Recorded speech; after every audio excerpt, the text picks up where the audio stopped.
एक सेठ जी का नाम था दानचंद। स्वामी राजेश्वरानंद जी महाराज सुनाते थे। क्या नाम था?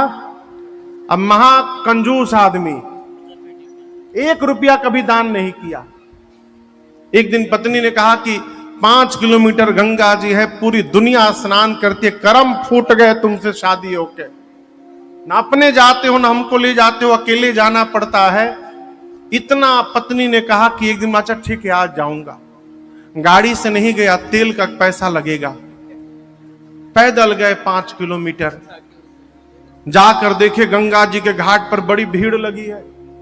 ब्राह्मण देवता पंडित जी लोग बैठे हैं। बोले मन में सोचे यहां नहाऊंगा तो पंडित जी लोग लूट लेंगे हमको।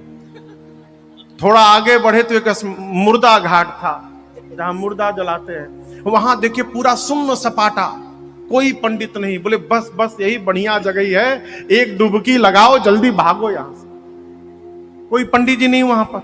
भगवान देख रहे सेठ जी का लीला। पंडित वो सेठ जी अपन कपड़ा उपड़ा उतारे किनारे। आप बोले कोई देख नहीं रहा है, जल्दी डुबकी लगाओ। जैसे गंगा जी में जाके डुबकी लगाए और लगा कर देखते हैं भगवान एगो पंडित जी का रूप धारण करके, और जहां कपड़ा खोले थे वही खड़े हो गए। जैसे डुबकी लगाए भगवान बोले यजमान का कल्याण हो यजमान का। बोले तुम कहां से चले आए? बोले मैं यहीं रहता हूं, अभी तो नहीं थे। बोला मैं इधर उधर गया था, उधर बहुत भीड़ है ना, खाली मुझे बहुत पसंद है। और आप जैसे एक दानचंद आ जाते। बोले मेरा नाम कैसे पता तुमको?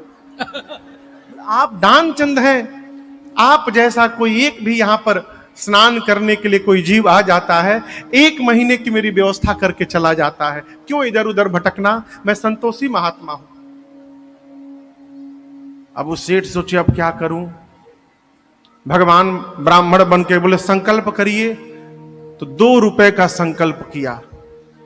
अब बोला कि अभी पास में है नहीं, बाद में कभी घर से आकर ले जाइएगा। भगवान संकल्प करा दिए। सेठ जी पैदल गए, थक गए एकदम।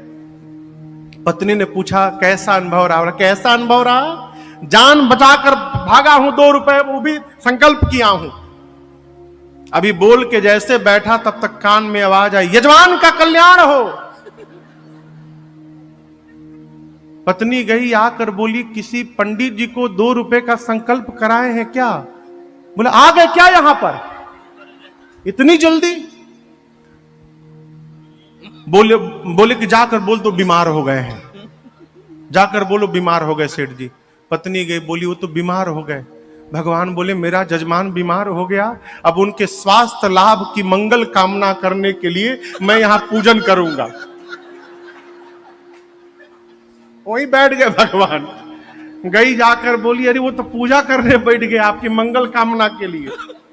अरे जाके बोल दो मर गया।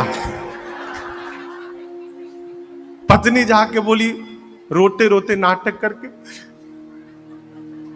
गए। अब वो बोले भगवान कि मेरा जजमान नहीं रहा, अब उसकी अंतिम क्रिया कराए बिना कैसे मैं जा सकता हूं। अब तुम घबराओ मत। अब वो आंख बंद करके सांस रोक के लेटा है, बीच बीच में सांस ले ले धीरे से।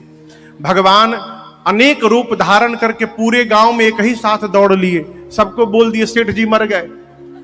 लोग आए, सेठ जी को बाहर निकाले, बांस का खटोला बना उस पर बांधा गया। अब वो सांस रोके लेटा है एकदम।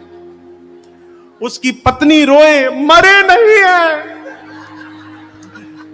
और हाँ बस ऐसा ही होता है, ठीक है कोई बात नहीं। अब वो बोले मरे नहीं है।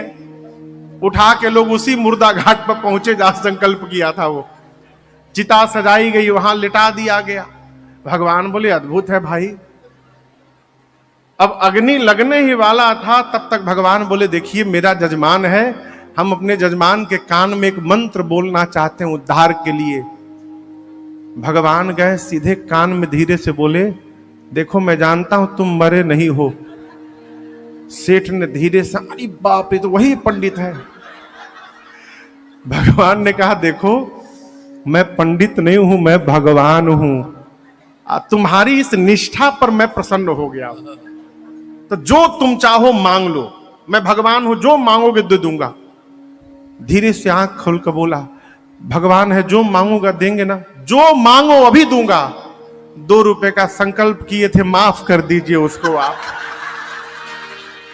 महाराज बोले जाओ, माफ कर दिया, उठो अब।